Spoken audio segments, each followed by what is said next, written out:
Hello, this is Alan Wright coming to you from Tucson, Arizona, and I'm going to take off my glasses because I don't need to read anything. I want to talk to you about a profound concept today, and this goes on my website under this video, under the WSI, Right Success Institute, and under my subpage, The Right Stuff. That's because I'm going to talk to you about today a major concept that relates to the coronavirus that we're undergoing today. And it also relates to the right idea on this same area of my website, where I talk about my big toe, my theory of everything. It's a grand theory that general systems theorists, physical physicists, theoretical physicists, and thinking about talking about for a long, long time. Well, I have to. I've been talking, studying, thinking about this for over 50 years, closer to 60. I want to talk to you about a concept that relates to this coronavirus, and that means you personally, really, practically, today. If you can handle it. Maybe it's just too boring for you, and hopefully one or two of you will see it. Anyway, let's talk about it from this point of view. In my grand theory of everything, I talk about the quintessence, and that's because of theory of something that bothered me since the time I was a little kid. When I wasn't playing baseball or throwing a football or pounding a basketball on the floor, I was talking and thinking about the concept of nothing. Don't believe in the concept of nothing. It's a relative concept, but that's all it is. There's no reality, nothing. Nothing is just a kind of a bad idea. Anyway, it's important. It's not just kind of ethereal, or it matters. How does it matter? The idea is an old one. It goes all the way back to Aristotle and probably before him and Plato, but the concept of quintessence. Quantum physicists today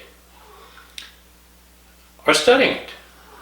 We have laboratories, grand laboratories, and we talk about things like bosons and quarks. We talk about the wave-particle duality. I had a hard time with that as a kid because it was so damn boring. But I was just dumb. Yeah, I just wasn't a good student. I disagreed with almost everything my teachers told me and people. Today, now I know most of it was true lies because those teachers weren't the brightest people in the world. But relatively, they were pretty smart. Most people didn't have college degrees. Most people still don't have college degrees. But they only learned what they learned from people that didn't know much more than them. Then they forgot most of it and spent their life, working with little kids, which we need. So, my point is I knew that a lot of stuff they were telling me just wasn't true, and it bothered me, and I just couldn't focus on it. Anyway, for example, I kicked my physics teacher, and he kicked me out of class and gave me an F, which pretty much killed any chances I had of getting into a decent school. But anyway, I probably didn't anyway. I didn't have any money. My dad dropped me off at the hotel in Tempe with $6, and that was it. That's what I had. And I was washing dishes at night and busboying in late afternoon and blah, blah, blah, blah, blah. Anyway, I'm talking about this concept of density. It's really important, folks. The quintessence is the right stuff. What is that? Well, it's a matter of density. It's a relativistic concept. Einstein wasn't joking around when he talked about relativity. I realize that those of you that raise families and wash dishes and get your kids off to school and do those normal things, you're not thinking about any of this stuff, and you haven't for a long, long time if you ever did, and you think it's just silliness. Well, it's not. Relativity is not a joke. Einstein is not a joke. Okay? But you have to use your imagination a little bit to understand it. Einstein always used to say his favorite laboratory was in a lighthouse. Well, I personally feel the same way. I used to run some little laboratories. I don't like laboratories. I realize the need for them, necessity. That's just not for me. I like the laboratory of the mind. I truly do. And it does matter. Anyway, back to this issue of the coronavirus on one hand, relativity, the ether, if you will, quintessence, and density. Density is probably the most profound concept ever. Yeah, I bet you think density is a real simple little thing. It's just the amount of mass per unit volume. Okay, you probably all kind of sort of remember that from school. There's much more than that. Okay? If you take the number 1 and you say, put an equal sign, and then you say 1 over 1, means 1 divided by 1. That's the essence of density. Everything is equal to stuff, mass, per unit volume. What's volume? What's mass? A lot of us think, like for example in the grand scheme, that space defines volume. It doesn't. It was a useful concept for young, undeveloped minds. Okay? Space is literally what we can detect with our eyes and telescopes and things like that, but we don't realize there's stuff in it. It's not a vacuum. It's not a vacuum, folks. It really, honestly, is not. It's much nearer a vacuum than, say, Earth and the air and the water and your floor. But this vacuum is not really a vacuum, okay? It is quintessence. And there is no nothing, okay? And we're gradually getting onto that concept. Quantum physicists, as opposed to classical physicists, they're narrowing the gap between the misunderstandings. Well, it matters. It really does. And it quite literally matters. People now are talking about bosons and quarks and these kinds of things being born out of this quintessence. Some people talk about dark energy and dark matter. Okay? But it's the quintessence. It's so far undetectable. People can't, they can think about it mathematically. It's certainly not a religious concept. It's certainly not the one that you normally think in terms of your practical execution of life. It is a different kind of concept, but very real. It is the essence of reality. That's why it's called quintessence. Okay? You can't see it, but you got to remember, people can't see air, generally, unless it's dirty. People can't see clear water if it's still. I think of my koi out there in their dirty fish pond, which I have to clean for them and change filters, or it gets muddied up. Well, I'm talking today about density relative to population control and this coronavirus relative to social distancing. Density is a huge problem. It's a very profound problem at all levels of life and non-life, as we define life and non-life. But density matters. There is no nothing. Okay? Even the empty set concept of mathematics is illusionary in some ways. It's useful, but it can be very confusing. Nothing is nothing. Now,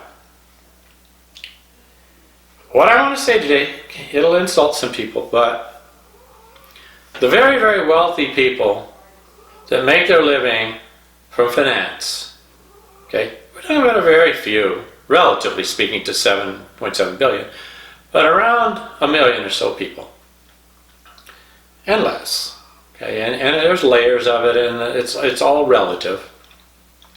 Those people pack people together because it's more efficient in cities like New York. It's more efficient from the point of view of enslaving people. Yes, we call them employees, and we all think it's noble to be a working employee. I know, I understand. But from their point of view, relatively, financially, capitalistically, these creatures, as Kissinger says, these useless eaters, these people make them very wealthy. Their quality of life much better than these, depending on how far you go down in the pyramid. Density works for them. They feed the factories. They feed the buildings they build. They feed all their systems that they exploit to make financial gain. It's just the truth around the world. Okay? Nature doesn't like that. Now, we don't have to talk using the word nature if you don't like it, if it makes you nervous. But mathematically, the concept of Gaia or the concept of the biosphere matters. We're fouling the air. We're fouling the place. And nature, or the planet, speaks back. Not intentionally, not anthropomorphically the way we talk and think, But in a mathematical, physical, general systems theory kind of way, it's saying you're fouling your nest. The virus is saying spread out. The virus is saying let's get this figured out here. Okay? It's a warning, folks. It's a warning shot over the bow. It's going to kill the highly populated centers. It's saying your economic system sucks. It's saying that you shouldn't have all these babies and you shouldn't be populating all in one city like New York City. There's a reason New York City's getting hit harder. Wait till you see what happens in Palestine. Wait till you see what happens in Malaysia.